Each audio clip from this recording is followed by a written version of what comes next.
ప్రతి మనిషి దేవుని ఇల్లు, దేవుని నివాసమునకు యోగ్యం. ఆయన కంఫర్ట్ గా నివసించగలడు. ఆయన పిచ్చుకలోనో పులిలోనో సింహంలో నివాసం చేయలేడు. పావురములో ఆయన నివాసం చేయలేడు. పావురము వలె దిగి వచ్చాడు, కానీ ఆయన నీలో మాత్రం స్వేచ్ఛగా నివాసము చేయగలడు. హల్లెలూయా. ఆయన సింహంలో నివాసము చేయలేడు. యూదా గోత్రపు సింహముగా పోల్చబడ్డాడు, కంపేర్ చేయబడ్డాడు.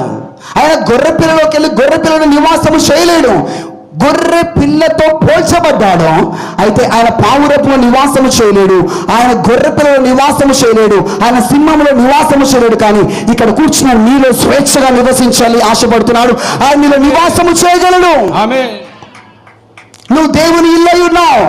అయితే ఇక్కడ కూర్చున్న ప్రతి ఒక్కరు దేవుని ఇల్లు. కానీ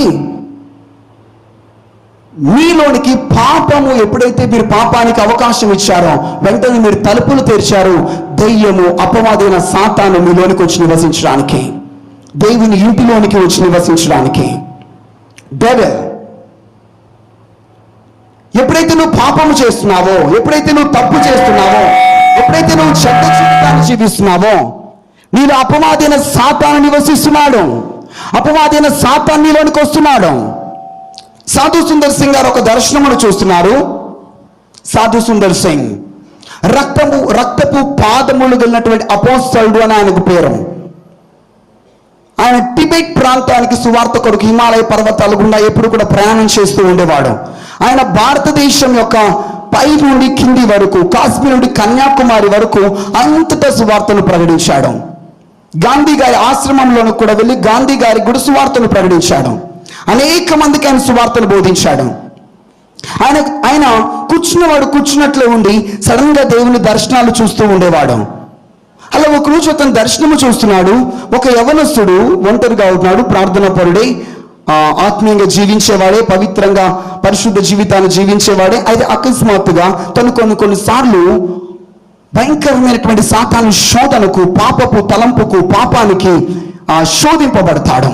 ఎప్పుడైతే ఆ పాపము చేత శోధింపబడతావో, అపవాది చేత ఆ పాపం చేత శోధింపబడతాడో, వెంటనే తన ఆ శోధనకి లొంగిపోతాడు.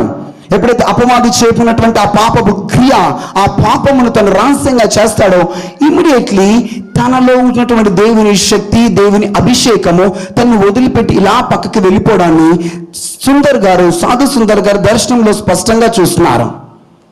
అతని చుట్టూ ఉన్నటువంటి పరిశుద్ధులు ఆయన వదిలిపెట్టి వెళ్ళిపోతున్నారు. అతను పాపము చేసిన వెంటనే అతనికి తెలియకుండానే ఆత్మీయ లోకంలో, స్పిరిచువల్ రిలంలో ఒక డోర్ ఓపెన్ అవుతుంది, ఒక తలుపు తెరవబడుతున్నది.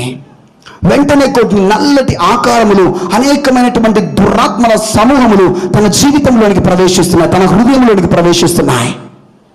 నువ్వు పాపము చేసిన ప్రతిసారి అపవాదిని జీవితంలోనికి రావడానికి, అపవాదిని హృదయంలోనికి నువ్వు తలుపులు తెరుస్తున్నావు.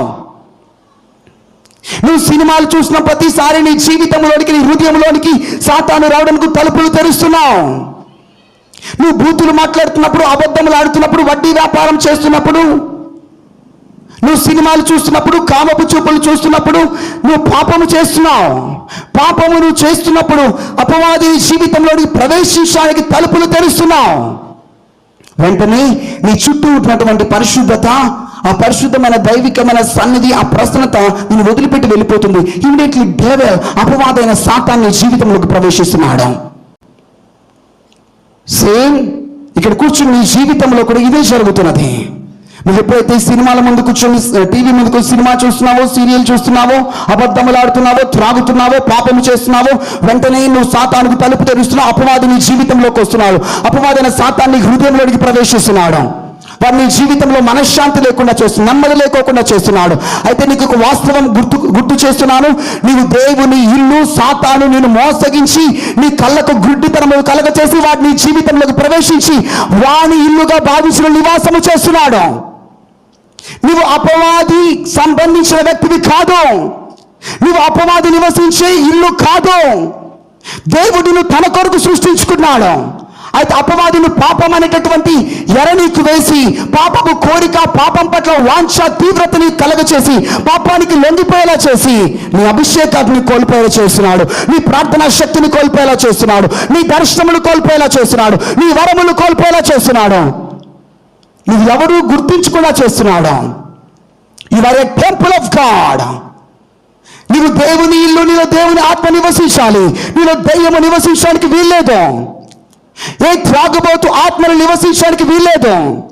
ఏ దురాత్మలు నివసించడానికి వీల్లేదు. అబద్ధములాడే ఆత్మ, ఆ ప్రవక్తుల నోట్లు నేను అబద్ధములాడించు ఆత్మగా ఉంటాను అని చెప్పాడు పాత నిబంధనలో. అబద్ధములు ఆడుతున్నారంటే నీలో అబద్ధములు ఆడించే ఆత్మ నీలో నివసిస్తుంది అని అర్థం. నువ్వు త్రాగుతున్నావు అంటే త్రాగుబోతు ఆత్మలు నివసిస్తుంది అని అర్థం.